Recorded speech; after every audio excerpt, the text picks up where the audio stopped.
Hi, I'm Hal Roberts. This is Bridge City News. Here's some of the top stories we've been following. The Parliamentary Budget Officer says the online harms bill will cost Canadians over $200 million. We hear from the Canadian Taxpayers Federation, which has the details. The trial of the Coots 2 charged with conspiracy to commit murder of our CMP officers continues. We have the latest. And it appears as though Israel and Hezbollah are ready to go to war. Your nation, your province, your southern Alberta. From the heart of Lethbridge, it's Bridge City News with Hal Roberts. Thanks so much for joining us. The Canadian Taxpayers Federation is speaking out against the online harms bill, saying it is soaking taxpayers and is further ballooning bureaucracy. And an open letter signed by 16 public interest groups also warns that the online harms bill will risk creating a serious chilling effect on lawful speech and debate. Now, to chat about this in more detail is the Federal Director of the CTF, Franco Terrazzano, who joins us from Ottawa. Franco, the Parliamentary Budget Officer, released his report. So how much will this bill actually cost Canadian taxpayers? Just over $200 million because the Trudeau government is adding an extra 330 online censorship bureaucrats. And let's put that $200 million into some context here. You know, for that money, the government could hire about 300 additional police officers. So if the federal government really wanted to keep Canadians safe, then why is it hiring hundreds of extra bureaucrats instead of hiring hundreds of extra police officers? You know, if the government really wants to keep Canadians safe and not infringe on freedom of expression, then the solution is simple. Hire more police officers to go after actual criminals, not more online hall monitors. Thanks so much for your time today, Franco. That was Franco Terrazzano, Federal Director of the Canadian Taxpayers Federation, joining us from Ottawa. Federal Finance Minister Chrystia Freeland says her government's latest budget will put more of a focus on community sports programs. Freeland says the government's Athletes Assistance Program provides support for a large number of Canadians who compete in a wide range of sports. Whether they're competing at the Olympics and Paralympics or in their local arena.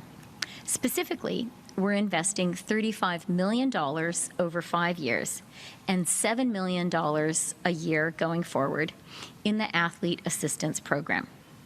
The Athlete Assistance Program is such an important resource. It provides direct financial support to over 1,800 Canadian athletes who are trying to balance their incredibly intense training with work or school. The trial of one of the Freedom Convoy leaders, Pat King, has been adjourned until July 15th without proceeding to the defense case. King, who is from Red Deer, was a prominent figure in the convoy that gridlocked downtown Ottawa for more than 3 weeks back in 2022. He has pleaded not guilty to mischief, counseling others to commit mischief, obstructing police, and other offenses. The Crown has used King's social media videos to argue that he was one of the most outspoken leaders in the protest against the government lockdowns and COVID-19 vaccine mandates. The trial of Chris Carbert and Anthony Olenek continues to review evidence and data from seized cell phones from the accused men of the Coots border blockade. Landon Hickok is back at the Lethbridge Courthouse and has more. Landon? Thanks, Hal. I am back at the Lethbridge Courthouse where we are continuing the trial of Anthony Olenek and Chris Carbert. Throughout the week, we have been pulling through data and evidence through phones that were seized at the Coots border blockade, those who belonged to Anthony Olenek, Chris Carbert, and Jerry Morin, who was put on a plea bargain back in February of this year alongside Chris Lysak. Now, we understand that Carbert and Olenek each said that they were willing to die for the cause if police officers acted in a violent manner. Both Carbert and Olenek were making death arrangements, allegedly to friends and family. Olenek told one of his friends in a message, "If I die, please feed my cat and take my guns." And Chris Carbert was also in conversation with his mother and pleading with her to understand the sooner you wake up to what's happening, the sooner you'll understand why I have to do what I do. We've also seen evidence through Chris Carbert's phone, many images of firearms and various weaponry with the location data that was on track back to his residence here in Lethbridge. In other messages, Anthony Olenek shared his concern about the police officers who were there after they allegedly disabled phones of protesters as well as vandalized 2 excavators at the Coutts border blockade. Now, defense has stated that regarding the content in these messages, Crown should not take them so literally, as they may not be precisely what the 2 men have been actually intending. But as more updates come throughout the week, as we continue to pull through evidence from these phones, we'll give you all the updates that you need here on Bridge City News. Al? Thanks so much, Landon. That was BCN's Landon Hickok joining us from the Lethbridge Courthouse.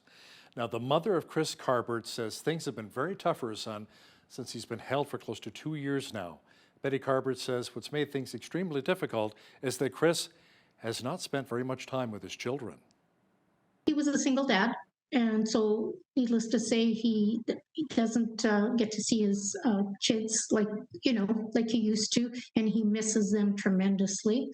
And it's, in every other aspect, because, every day he wakes up hoping this is a nightmare.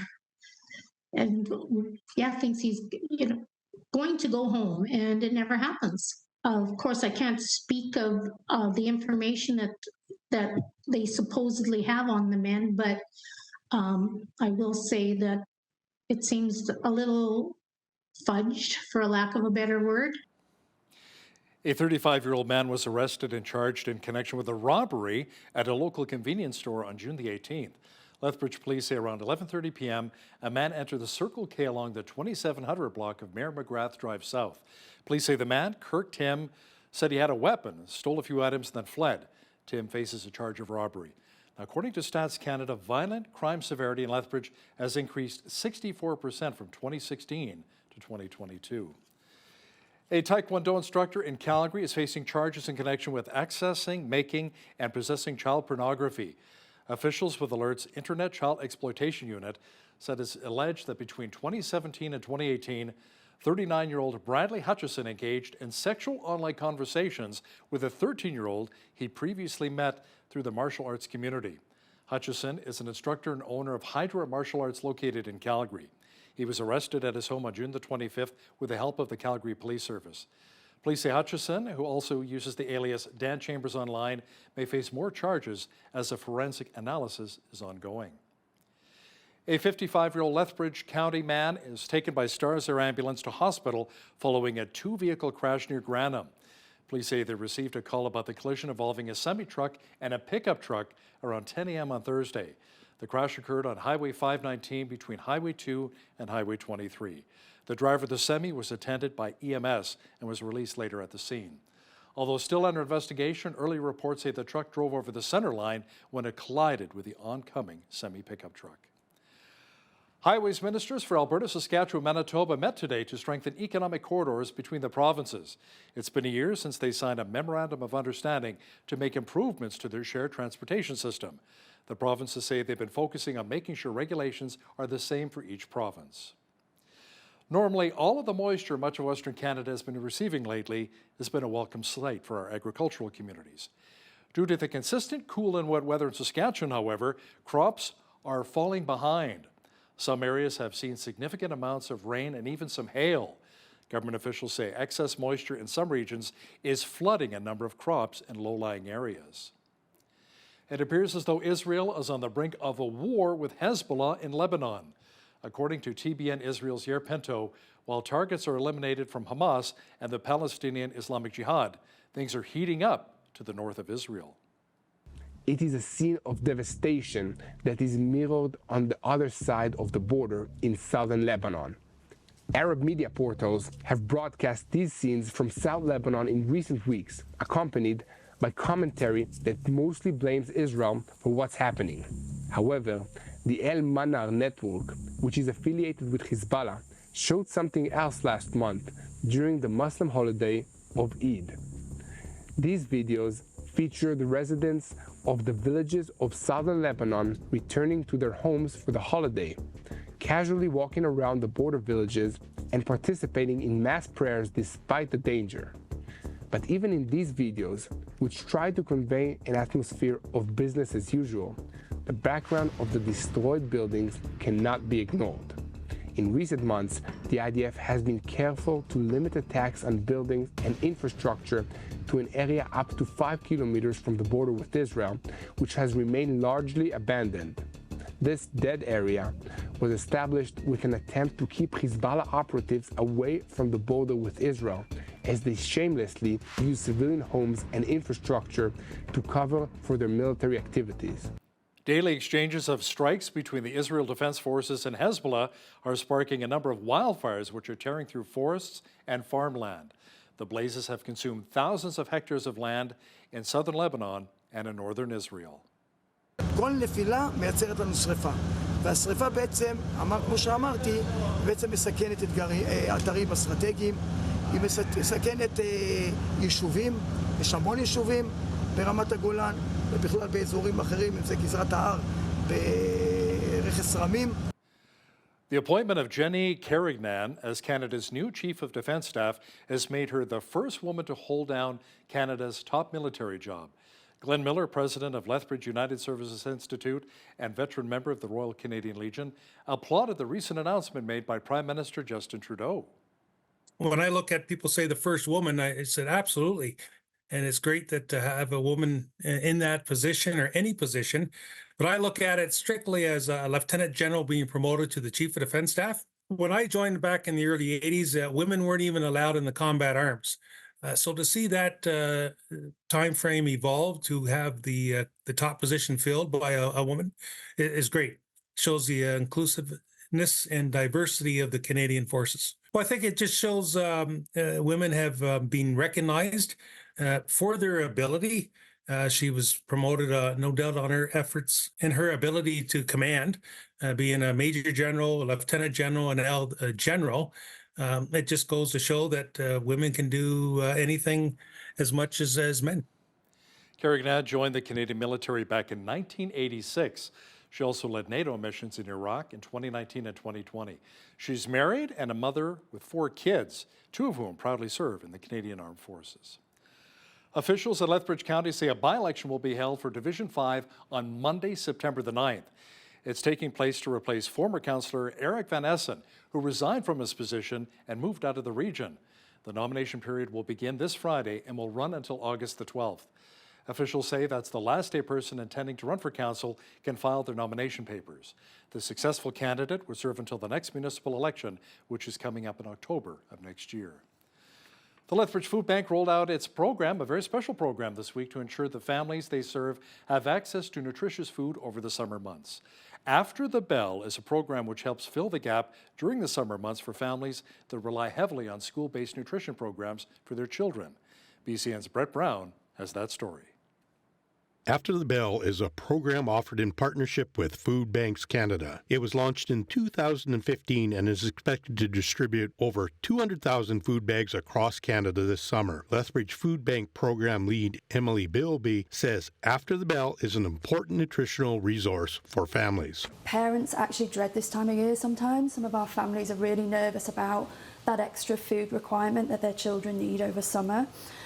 So this is a great program where our families can come in and have an extra top-up with some nutritious items and healthy items for their children over the summer. So we're really, really happy to offer that for them and relieve some of their worries over food insecurity. During the summer, After the Bell takes the place of the Food Bank's Mindful Munchies program, which provides over 3,000 lunches per week to Lethbridge schools. The After the Bell bags are provided to families with children 5 to 12 years of age and contain items supplied by Food Bank Canada. The Food Bank then contributes fresh food items to round out the package. So Food Banks Canada have an amazing program where all these sponsors, whether they're helping pack the bags, donate financially or contribute with the food items themselves. These are all pre-packed, pre-done and shipped over to us ready to add the fresh produce.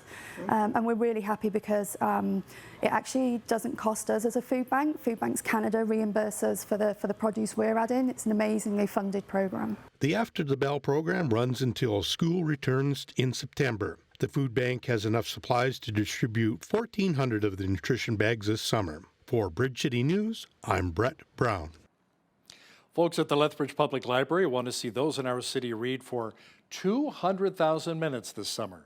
Paige McGeorge says by using their Beanstack app, readers are able to track the number of minutes actually read. She also says participants who complete the challenge will be able to enter to win some great prizes. May George explains how they came up with this unique concept. The way we decided on our number of minutes for the summer is we went with about 100,000 people in Lethbridge. If everybody reads 1 minute every day for 2 months, we're going to hit that number, no problem. So one of the concerns always for parents and with schools is it's called the summer slide. And so especially for younger kids, that's when they're maybe losing some of those skills that they picked up over the school year. Keeping kids reading over the summer, keeping teens reading over the summer is a way to make sure that they don't lose those academic or literacy skills. The kids challenges have prizes associated with them. The teen one, of course, you get that invitation to the secret ice cream social. With the adult challenges, we have the bucket challenge, which is kind of a general library activity and fun challenge. What we're hoping with this app is it helps us reach people that aren't necessarily coming into the library for their books. You do not have to be a member to the Lethbridge Public Library to take part. Obviously, we want you to be because we have so many wonderful things to offer to you. Yeah, reading is definitely wonderful. By the way, the 200,000 minutes reading challenge will wrap up on August the 31st. You know, it's been said the North American church has been in a decline for a number of years now. Rick Lawrence, author of the book Editing Jesus, says that many churches are being pruned and need to be confronted with their distortion of the Christian faith. At the very beginning, I said that God is pruning the church right now. Well, if you are the plant being pruned, it is very painful to be pruned. To have your leaves clipped, you should go on YouTube and look up grafting fruit trees sometime, to see what a master gardener does to actually graft a branch into a vine. If we are the branch, just imagine yourself that this is happening to you. When the leaves are clipped, it looks like all that makes you beautiful and full of life is being cut off. Well, why would a gardener do that? So these hard things that we experience in life often feel like that. They're very painful. But Jesus is interested in transformation. Make sure you catch my full interview with Pastor Rick Lawrence, and author of Editing Jesus, coming up after business news. A new mind control prosthetic is helping amputees walk and move more naturally. A pioneering surgical procedure allows the brain to connect with the prosthesis in such a way that it'll actually mimic natural movement. When the limb is amputated, we connect muscles in natural agonist-antagonist pairs. So that when the person thinks and moves their phantom leg, those muscles move dynamically, just as they did before the leg was amputated. We then put sensors on those muscles to detect activations and movements, and those data are then decoded by small little computers on the robot that tell the machine how to move, what forces or torques to apply to enable natural movement by the person with amputation. This is a prosthesis where all the movements and the forces that it applies on the ground, all the kinetics and kinematics are really dictated by the person, by their spinal cord and their central brain. And that's fantastic because the person can decide what they want. You know, this suggests an exciting future where a person could hike and decide to put their foot on the rock, or they could dance or do all these non-cyclic, non-steady motor tests. Our neighbors to the south are celebrating their Independence Day. Many are enjoying the festivities with a spectacular light show. A 4th of July fireworks display was held along Conesus Lake in western New York State for locals to enjoy. The holiday celebrates the Second Continental Congress's unanimous adoption of the Declaration of Independence from Great Britain back on July 4th of 1776. Happy 4th of July to our American neighbors. Well, we saw more light showers in parts of southwestern Alberta again today, and the rain clouds will be leaving us fairly soon. A full look at the weather picture is coming up.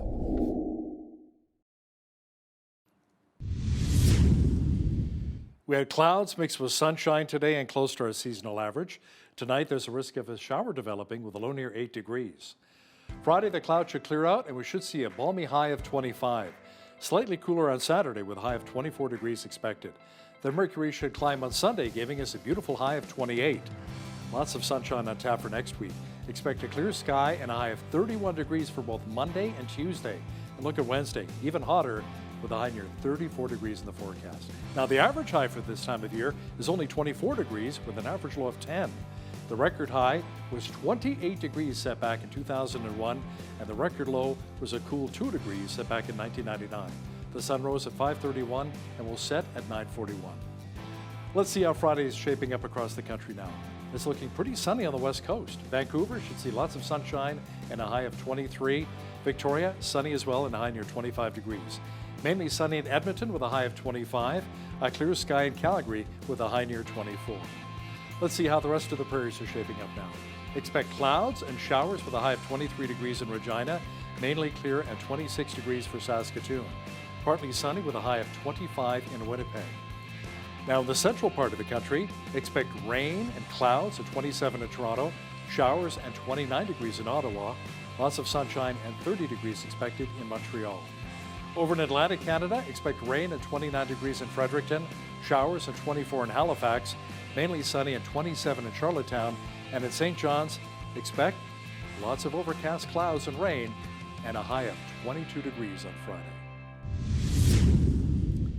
The union representing around 10,000 workers at Ontario's main liquor retailer says the two sides are far apart on a new contract.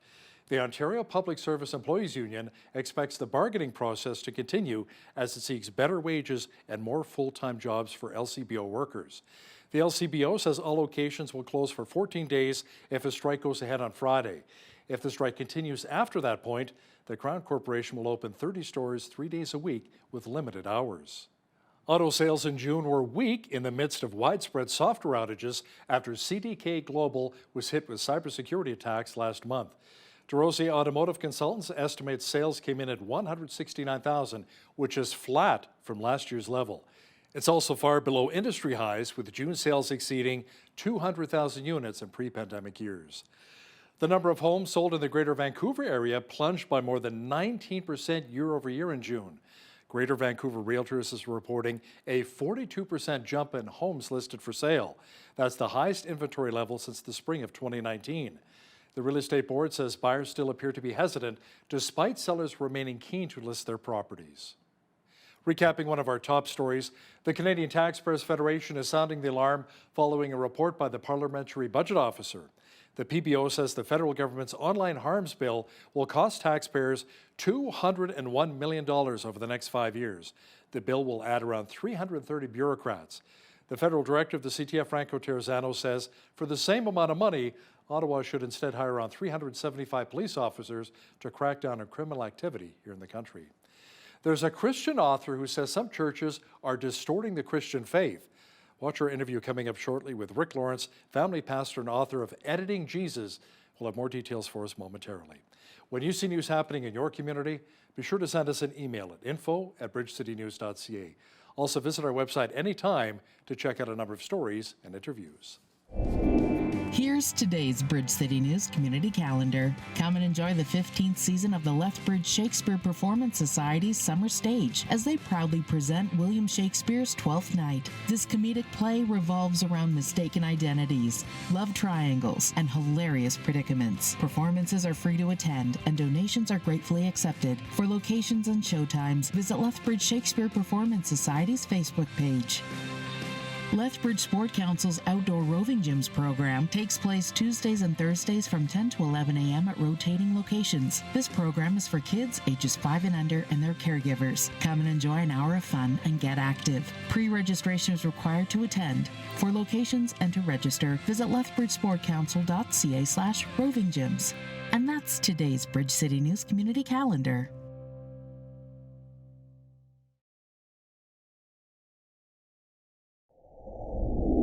So where are we as a church, especially across North America, Canada, and the United States? Are we doing the things God really wants us to do? Are we representing Him well? Our next guest has a few thoughts on this. Rick Lawrence is the Executive Director of Vibrant Faith. He also pastors a home church for young people, and he's authored over 40 books. His latest is entitled Editing Jesus, Confronting the Distorted Faith of the American Church. And he joins us now from Denver, Colorado. Rick, welcome to Bridge City News. Good morning, Hal. Thank you. Now, most books have an origin story behind them. What is the origin of editing Jesus? That's a great question. So about 3 years ago, I was invited by Jake Bland, who's the youngest president in Youth for Christ history. I think he was named president when he was 32. And I had a previous, 5 years ago relationship with Jake. A friend of a friend asked me to mentor him. And so I used to meet with him once a month. And then 5 years later, he's the youngest president of Youth for Christ. I'd like to take credit for that, but he was already brilliant. And he asked me to be on an hour-long Q&A with Youth for Christ leaders across the country.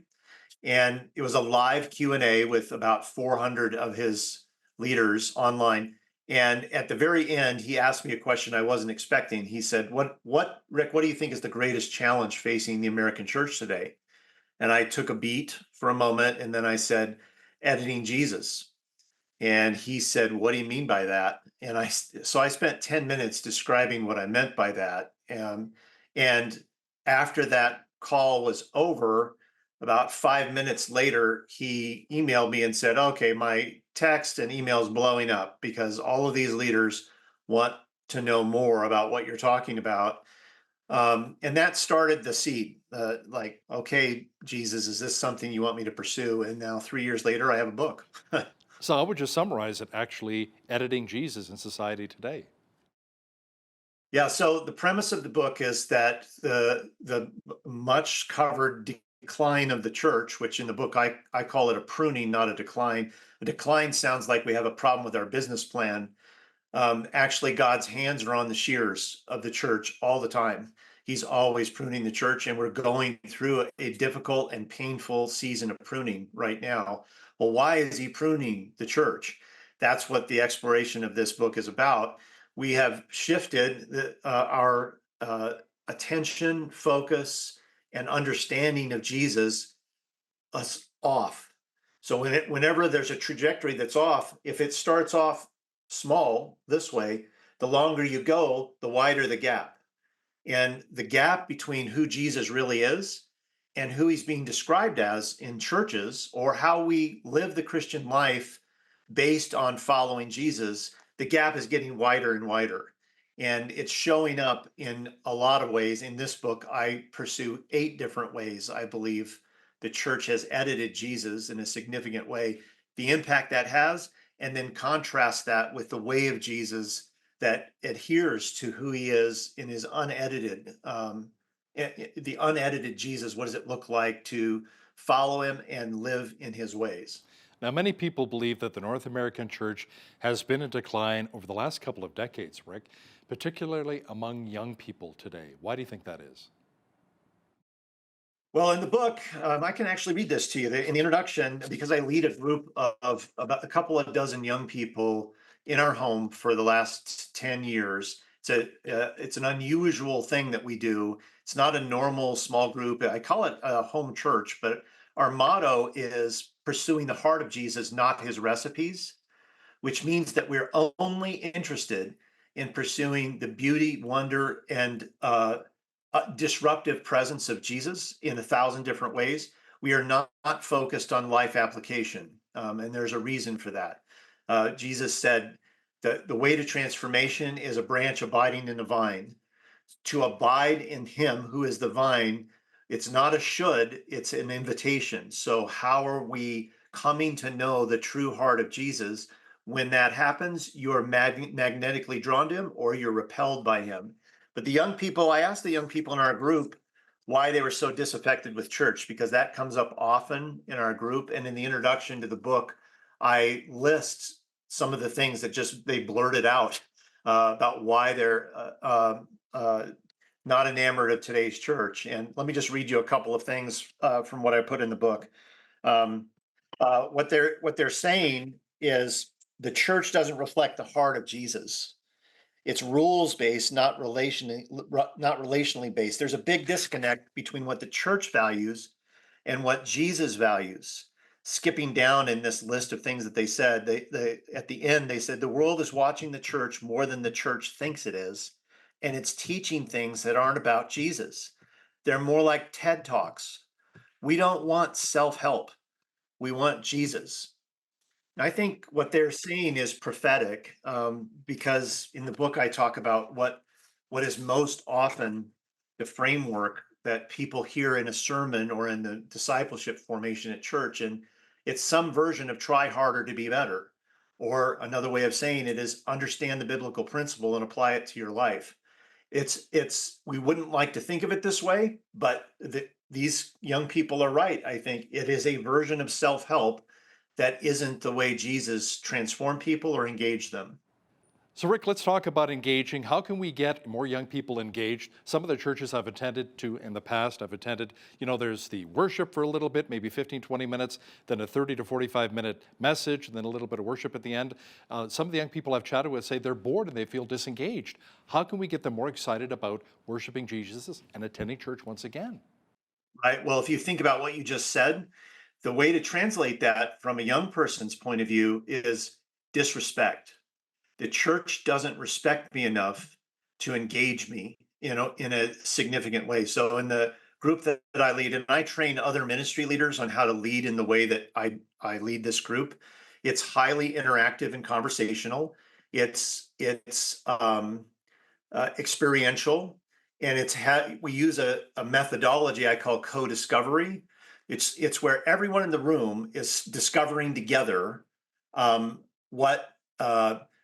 what we're learning about Jesus. Everyone in the room has an equal voice in the room. I guide and lead through a experiential, interactive template of where we're going to go. But I just led one of these last night. I don't know what they're going to say. I don't know what they're going to uncover as we discover together in pairs, trios, foursomes, the whole group. So it's a highly engaging night. It sounds like a jet engine in our house. It's 2 hours long, and sometimes it feels short because of that. And what happens, and we talked about this last night, that young people feel intrinsically respected because their voice matters, and they see me learning from them in this context, not just them learning from me. They see themselves and hear each other uncovering things about Jesus that they had never discovered before. So this way of leading young people is possible. It means a shift in the way that leaders think about what they're doing. Instead of delivering a sermon, they are guiding people through a highly interactive co-discovery environment where my voice really matters still, but my voice isn't the only voice that matters. Rick, in your book, you mentioned the term reverse engineers involving our walk with Christ. What do you mean by that? So reverse engineering means that we start with Jesus and we work ourselves back instead of the other way around. So right now we tacitly start with our own life, our own priorities, our own value system, our own comfort level, and then we work our way toward Jesus and what fits as we work toward him. Instead, reverse engineering means we start with Jesus and we say, Jesus not only is good, but he's the source of all goodness. Everything he says and does is good. So I'm going to work my way back from there and see how everything he says and does intersects with my life and challenges it. For instance, there's a chapter in the book on the supernatural. Why is there a chapter in the book on editing Jesus about how we've edited away the supernatural from Jesus and from the Christian life? The reason it's in there, and it's an uncomfortable chapter for a lot of people to read, the reason it's in there is because Jesus acted supernaturally all the time, and he told his disciples they would be too. He famously said, the things that I'm doing, you're going to do as well, even greater things. And that statement is what I call a mud puddle. When an adult comes up to a mud puddle, we jump over it. When a kid comes up to a mud puddle, they jump into it. And Jesus has invited us to be like kids. So when Jesus says, you're going to do greater things than me, adults go, well, there's Jesus for you. I'm just going to jump over that one because what does that mean? A kid will wallow in that and say, well, what did he mean? Like if I took that seriously, what would that mean for my life? In what way might I open myself in a way that I haven't before? What implications does that have in my life if I took that seriously instead of editing it away right at the start? So we have all kinds of ways that we edit things right at the start because we think, I'm not going to do that. I don't even understand that. So that's off the table. So reverse engineering means we start with everything Jesus said and did and said, that's valuable no matter what it is, and it matters to my life. So what does that mean? I think for many of us, it can be a real challenge to reconcile the love and kindness of Jesus with the hard edges that he taught and lived. So how do we sort that out? Yeah, so we have an interesting relationship with hard, don't we? We know from our own personal experience when we've gone through a hard season in life or when we are doing some physical activity that's hard, that it bears good fruit. We can look back on it and say, oh, I wouldn't want to go through that again, but boy, I don't want to miss the fruit that created in me. So we have this kind of tension around what is hard. At the very beginning, I said that God is pruning the church right now. Well, if you are the plant being pruned, it is very painful to be pruned. To have your leaves clipped, you should go on YouTube and look up grafting fruit trees sometime to see what a master gardener does to actually graft a branch into a vine. If we are the branch, just imagine yourself that this is happening to you. When the leaves are clipped, it looks like all that makes you beautiful and full of life is being cut off. Well, why would a gardener do that? So these hard things that we experience in life often feel like that. They're very painful. But Jesus is interested in transformation. He's not interested in the American dream, for instance, which is a template, a blueprint for a comfortable life.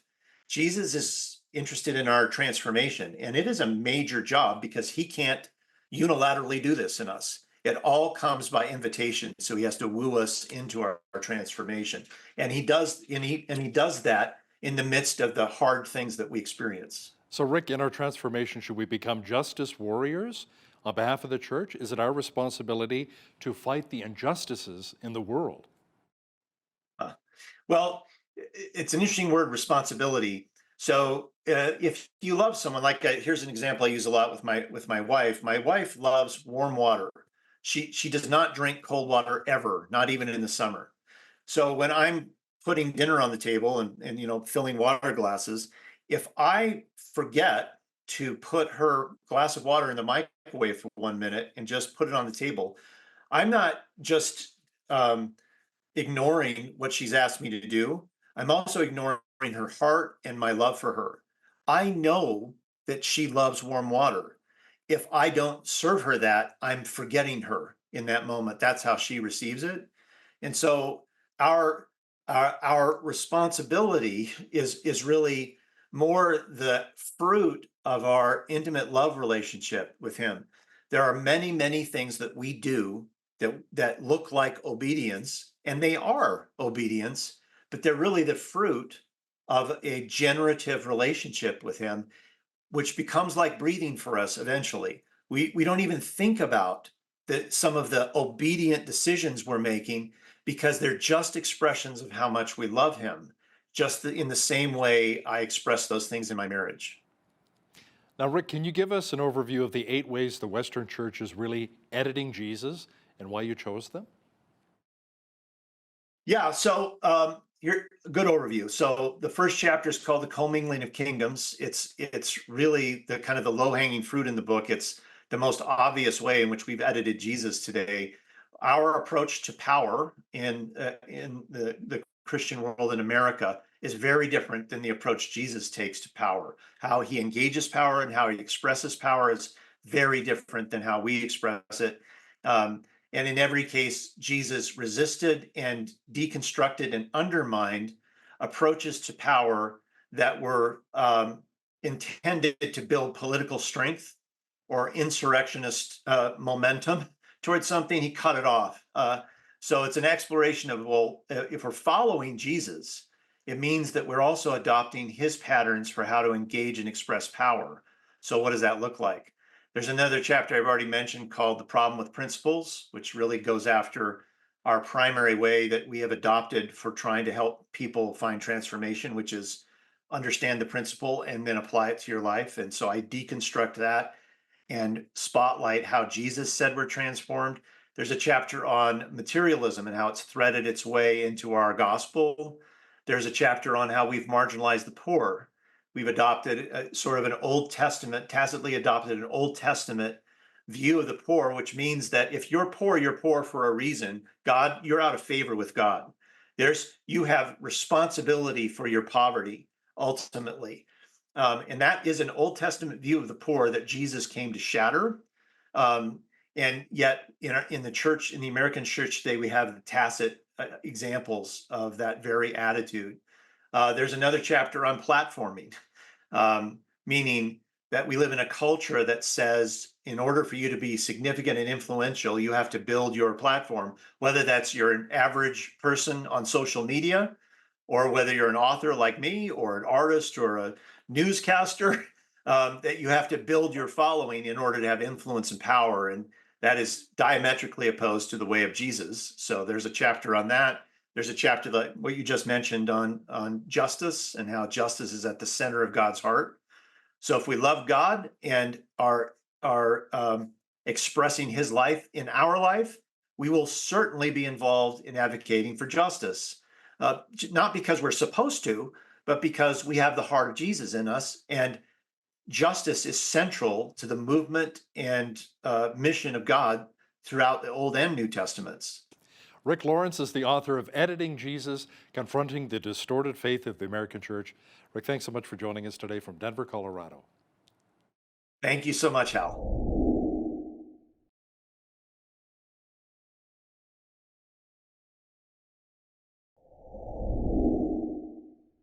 You know, many of us attended summer vacation Bible school when we were children. Brings back a lot of great memories, a lot of fun. But you know, perhaps it was so much more than that. Joining us today to chit-chat a bit about it is Pastor Mitchell Meiselar. He's the family pastor of One Life Church here in Lethbridge. Welcome to Bridge City News, Pastor Mitchell. Thanks so much for having me, Hal. I really appreciate this. Absolutely. I see that a number of Lethbridge churches will be hosting Vacation Bible School, also known as VBS, this summer, including yours. Why is this so important for the spiritual and fundamental growth of our kids? Oh, absolutely. When you think about it, it's more than just something to do during the summertime. I believe it sets foundations for our kids that are needed, especially nowadays with how society is going. If we can get a firm foundation for our kids started at a young age, it's something that they're going to take with them the rest of their life. And maybe instead of focusing so much on sports, focus more on God, you know, have God fill that need in their lives. Absolutely, absolutely. You know, but I mean, at the same time, it's fun to play sports. You're not sitting in front of a computer all the time playing video games, but it's just, we have to have good balance in our lives. So Pastor Mitchell, can non-Christian families participate as well in VBS? Most definitely. We actually encourage community members to actually come out to the event as well. It's more than just a Christian event. It is a community event. We want to build lasting relationships, not only with us as a church community, but also with our community at large in Lethbridge, Alberta. So when and where will this be taking place, and what ages is this really for? So it will be taking place actually over 2 weeks this year. We are doing it from July 15th to July 18th and July 22nd to 25th from 1:30 in the afternoon to 4:30 in the afternoon. And it'll be hosted right here at One Life Church in Lethbridge, 501 40th Street South. So how can parents get their kids registered? So they can go onto our website. We have a QR code that they can scan. It's posted over our social media. They can call us at the office, 403-394-7707, and they can talk to myself, and we can get them registered. But there's lots of different ways that they can get registered. Now, your theme this year is meals and messages. What is that really all about? So we want to talk about meals throughout the Bible. So we start off actually with the first actual thing ever eaten in the Bible, which is, of course, the apple from the tree of good and evil, which caused sin to enter the world. And we go all the way to the great banquet that Jesus talks about in the New Testament about what the kingdom of heaven is going to look like. So through all of it, we share stories and ideas of why meals are so significant in the Bible and the meanings behind a lot of them in the Bible as well. So what kinds of activities do you have planned for the kids? We have worship planned, we have games planned, we have puppets, we have activity pages, we have coloring pages, we have snacks, we have a whole lot going on in a 3 hour period. You know, it's funny, puppets were huge, very popular when I was a kid, 50 years ago, 45, 50 years ago, and they're still relevant today. You can still use them as an effective tool to deliver a message. Absolutely. I had always worried that it would be a small thing that kids wouldn't find relevant anymore because with video technology and everything else like that, and they love the puppets. We have one that actually it looks like me, and I bring him out every single year now. And even for our kids ministry on Sunday, they love having him show up for kids ministry and throughout the services as well. Not only for our kids, but our adults love the puppets as well. So Well, everyone needs a mini me, right? That's pretty important. exactly. So, Pastor, perhaps VBS is a great opportunity maybe for kids to invite their friends and neighbors to come out and join them. Maybe people that otherwise would never attend a church. Absolutely. We talk to our kids about that too, that it's not just for us. It's for their friends, for their neighbors, all those kinds of things. We tell our teachers the same thing too. If you've got neighborhood kids that need something to do during the summer, what better way to introduce them to God than to actually have them come to a VBS program? Now, too many children have lasting negative memories of their childhood growing up. So, how can VBS, Vacation Bible School, leave positive, lasting impressions for years to come to help really shape the mindset of our youth? Absolutely. The one thing that we realize with VBS, it's foundational, but it also is a place for kids to just be kids as well, especially in today's societies with all the pressures and everything else like that of goings ons. There's so much more stress for these kids than there used to be. So it's a comfortable and wonderful place for kids to just have fun, be themselves, to not worry about anything else that's going on. Even just a 3 hour period is so important for them. It's interesting when my kids were little, and we took them to youth group at one of the churches, and it just seemed like some of the kids didn't really want to accept our children because they were outsiders. They had their own little cliques. And, basically we pulled our children out of that youth group because they just weren't really accepted. How can you ensure that doesn't happen with a lot of the kids who take in VBS, that they are accepted and welcomed? So we have it actually broken up instead of like groups like they would be for like small groups or those kinds of things. We actually broke it up into age categories. So ages fives and sixes are all together. Ages sevens and eights are all together, and nines and tens are all together. So it gets rid of that clicky feeling. So you don't have to worry about my best friend is here or my other friends are over here. It's more accepting that way than it would be if we just said, okay, find a group of people to connect together. It's no, we have your group set up together for you, so anybody is welcome into them. Almost like a prearranged marriage, except prearranged groups here with the kids. Exactly. Not as serious though as a prearranged marriage. So, Pastor Mitchell, do you have any personal memories of VBS from when you were a kid? I don't have personal memories from VBS. I grew up as a farm kid, so a lot of my time was spent on the farm during my summer holidays. But for me, a lot of the foundational stuff that I got was in my Sunday school. So I take a lot of that into my VBS programs right now, the foundations that were built up there, the basic Bible stories that we grew up learning and made us who we are today.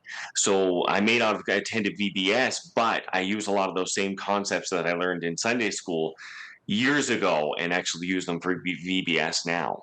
It's interesting. That's how I came to know Christ, was through the Sunday school bus ministry.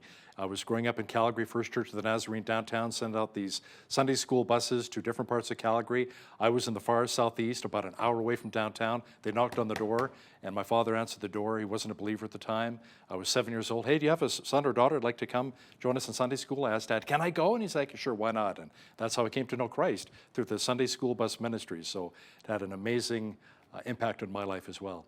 Now, Pastor Mitchell, for a short period of time, you have the opportunity to share biblical principles with children, which can really help form godly character and values.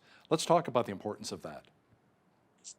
It really is important, especially with how things are going in today's day and age. If we have that biblical foundation set up in their lives, it is so important because I believe that these things that we do nowadays are things that last for years to come. I listen to the stories and the experiences of older people in our congregation. They said VBS was how it all started for them. It may not be what caused them to become a Christian, but it did set up a foundation that kept them going later on as well. We have people who have been involved in VBS pretty much their entire life, or bus ministries, or those kinds of things that are part of our VBS. So not only are we creating a foundation, we're also creating future leaders that will actually lead our VBS down the line when the day comes and I won't be able to do it anymore and keep up with the kids. There will be a legacy of those kids that will actually be excited about teaching VBS and being a part of VBS down the road, and teaching the next generation of kids of what VBS actually is. So how rewarding is it for the teachers and counselors who participate in VBS, helping to form a lot of the values in the children today? It is so valuable. All of our teachers always come away with stories about just being touched by those kids, and just having those amazing opportunities just to speak into these kids' lives. We always find it so hard to stop VBS. We just want to keep going with VBS. If we could, we would do it all summer long and just build those relationships with those kids, because it's not only touching kids' lives, it is touching our teachers' lives and our volunteers' lives as well. So it's just as important for the kids as it is for a ministry team as well. So everybody's growing as you learn together. That's wonderful. Do you find that children sometimes ask a lot of questions about spiritual things at VBS? We do actually have a lot of spiritual questions that get asked, especially when it comes to when we do our Bible verses or Bible stories. They will ask, why does it say this in the Bible? Or what's the purpose of this behind the Bible? Or why is Jesus doing it this way? We get a lot of those types of questions. But the other thing is also, once we get towards the end of the week, those kids open up, and it's more just about, I'm struggling with this. Can you help me with this? Can you pray for me for this?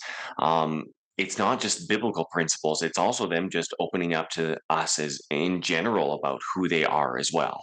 So what kind of feedback do you get from the parents after VBS is finished and the kids come back home? Oh, we always get good feedback in regards to parents. Because it's a nice break for parents initially.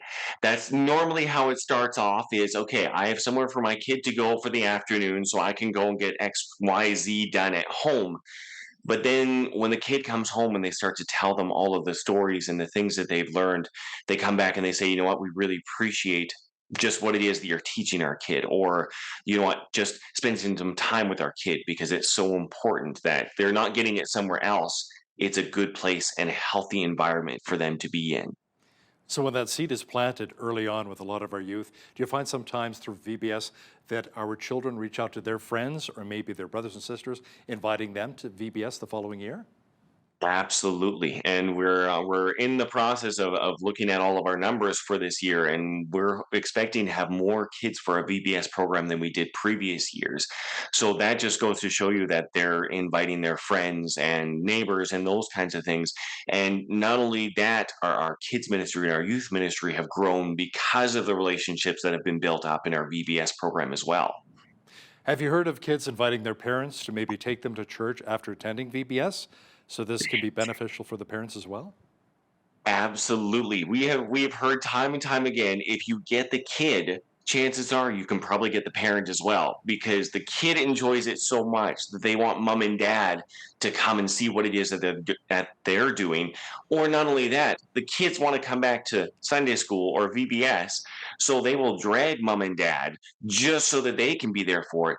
So it's a way to minister to mom and dad without having to go out door knocking and saying, hey, come to church. It's the kids who bring them there, not us who have to go out and get them. That's pretty cool that the children have that kind of influence on their parents as well, not just the parents on the kids. What about taking their spiritual walk to the next level with a lot of these young people following VBS? What are you seeing? So with a lot of this, how we see this is, like I said, it's the foundational thing. But I mean, we'll invite them to other activities we'll have going on during the summer, or they can come and once fall programs start up, we have a young youth program, we have our kids ministry programs going on, we have our older youth ministry programs going on.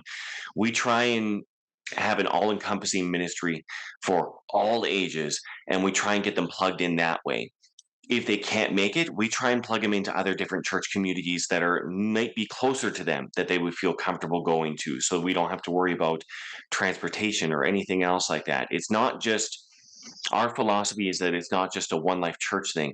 This is the Church of Lethbridge thing. It is the ecclesia that we are building up all together. It is not just about us. It's about Lethbridge just in general. So wherever we can plug them in, that's awesome. You know, it's funny, when I was a youth as well, I loved getting together with a lot of my friends through church and going bowling. That seemed to be a real special bonding moment. Is bowling still prevalent today? Is it still pretty popular? I can't say that we have taken our team bowling, but I have heard of teams going bowling. The big thing is now is we have the Coliseum in Lethbridge where it's archery or laser tag or those kind of things. All things that I am not well equipped to do anymore. I can barely run around with our kids for the 3 hours that we have them for, but there is still that activity present in regards to our youth and young people as well. You know, I took my kids for some of their birthday parties to laser tag parties, and I'll let you in on a little secret. Pick the smallest people to be part of your team. Not guys my size, 6'4". We're too big at targets. We'll lose every time. So, Pastor Mitchell, remind our viewers one more time how they can get their kids registered for Vacation Bible School and when and where it will be taking place. Absolutely. So if you go to our website, onelifechurch.ca, you will see it posted on there. You can click or scan the QR code that'll be there. That'll take you to a registration form. You can fill that out. You can call us at the office, 403-394-7707, and ask for myself, and I would be happy to get you registered for it. Or, in all honesty, just show up when we have it. So that'll be starting July 15th through the 18th, and then July 22nd through the 28th, from 1:30 in the afternoon till 4:30 in the afternoon. Pastor Mitchell Mazalar is the family pastor at One Life Church here in Lethbridge. Thanks so much for joining us today to talk about Vacation Bible School. Hal, thanks so much for having me. Really appreciate it. On behalf of all of us here at Bridge City News, I'm Hal Roberts. God bless, and thanks so much for watching.